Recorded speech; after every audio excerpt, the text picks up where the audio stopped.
Hi guys, welcome back to the channel. I'm Tyler, and today we are going to be talking about the new 2024 M4 iPad Pro.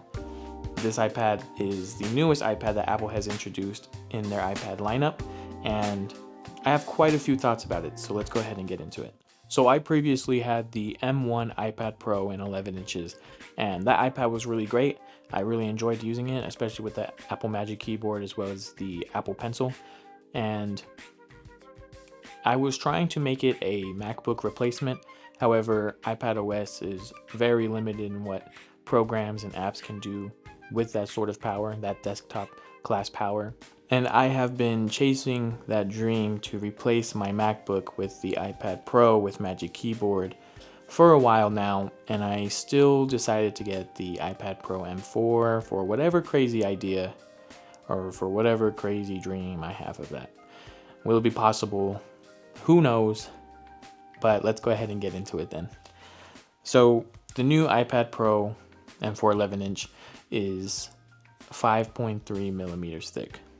I personally would have rather had a thicker iPad such as the M1 or M2 iPad Pro and have better battery or bigger battery. Apple decided to go thinner. Sure, it's up to Apple. They're going to make whatever it is that they want to make. I decided to pick up the 256 gigabyte model because I have external drives that I can put storage on, whereas I don't need it locally on here. This new iPad is 5.3 millimeters thick, and the 13-inch is even thinner at 5.1 millimeters thick. And this model weighs in at 444 grams or 0.98 pounds. So less than a pound, and it definitely shows because it feels very light, lighter than the M1 model. And it helps whenever you are carrying it in your hand and you're carrying it with a Magic Keyboard or case or whatever it may be. It definitely helps with strain on your hands and strain on your arms whenever you're carrying it. I've been trying to replace my MacBook Pro 14-inch with the iPad Pro 11-inch, mainly because it's a little bit more portable, it's a little bit more manageable, and it has a M4 processor compared to my M1 Pro processor. However, the difference is marginal at best, mainly just because the Mac can push out a lot more power to different programs compared to the iPad, which is running iPadOS apps and things like that. The tandem OLED on this iPad Pro makes it a very great color accurate display for photo editing, video editing, and things like that. The M4 processor in this unit is going to make it a lot more powerful compared to the M1 processor, as well as it's going to be a lot more battery efficient because they have made it thinner, which means there's going to be a little bit less battery. So this iPad Pro M4 is going to have an 8,160 milliamp hour battery, whereas the M1 iPad Pro had 7,538 milliamp hours. So there's going to be an increase in battery here, as well as the processor is going to be more battery efficient, which is going to help with battery life throughout the day.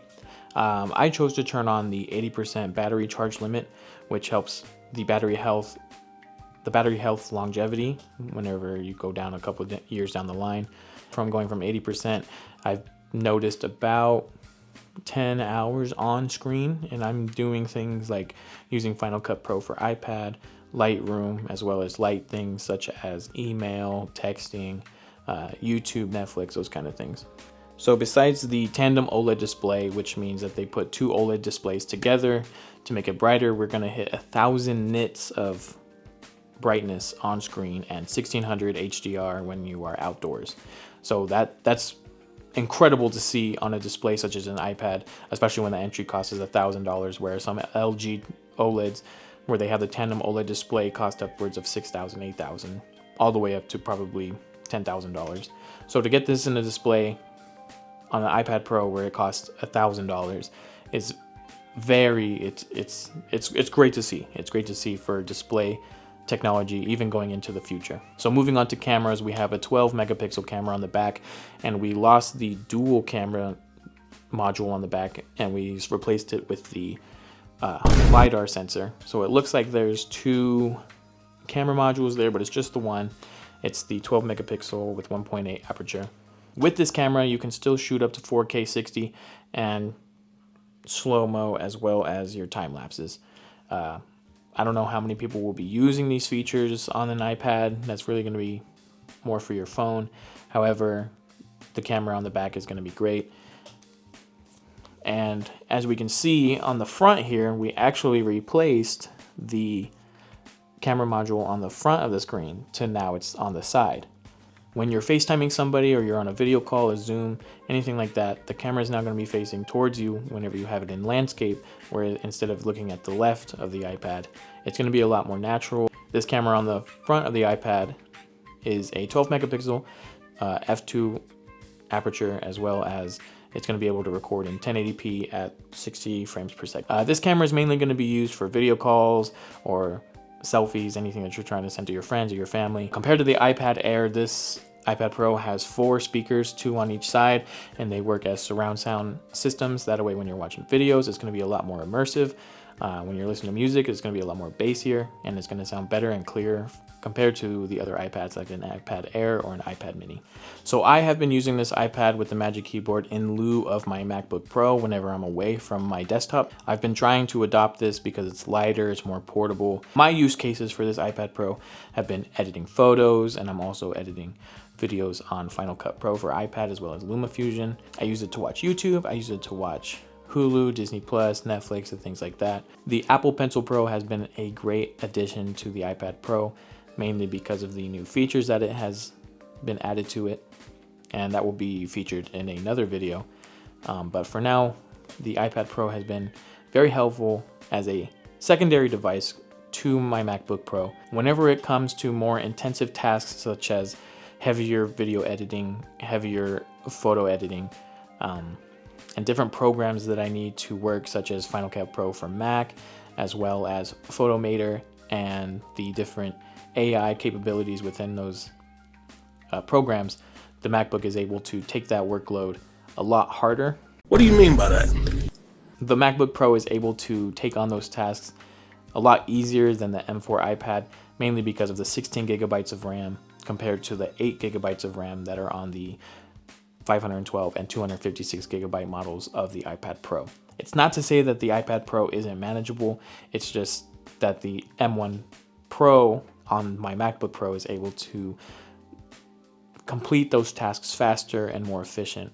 Overall, I would recommend this iPad to those that are students, anybody that is looking to kind of replace their MacBook with the iPad and the Magic Keyboard or the Logitech Osmo Combo Touch.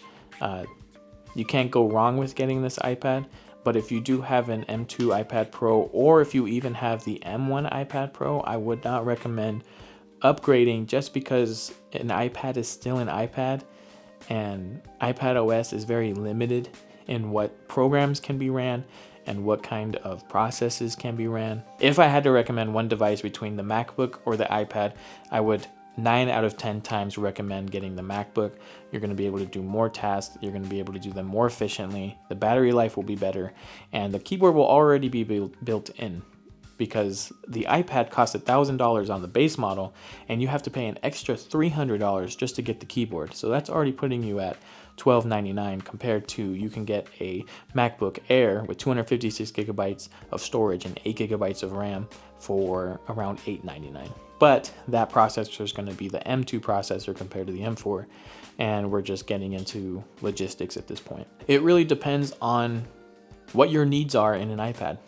If you're looking for something to watch YouTube and watch Netflix, I would highly recommend going with the M1 iPad Air or M2 iPad Air that just released. If you're looking for a great drawing companion, I would definitely go with an iPad Pro for the 120 Hz display compared to the 60 Hz that are on iPad Airs. The Apple Pencil Pro makes the iPad Pro a very lucrative decision, mainly because of the new additions, but I will get into that with another video.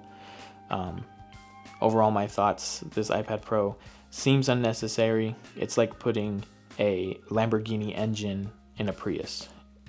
It has the best technology, it has the best processor, it has the best display, and you're still running iPad OS.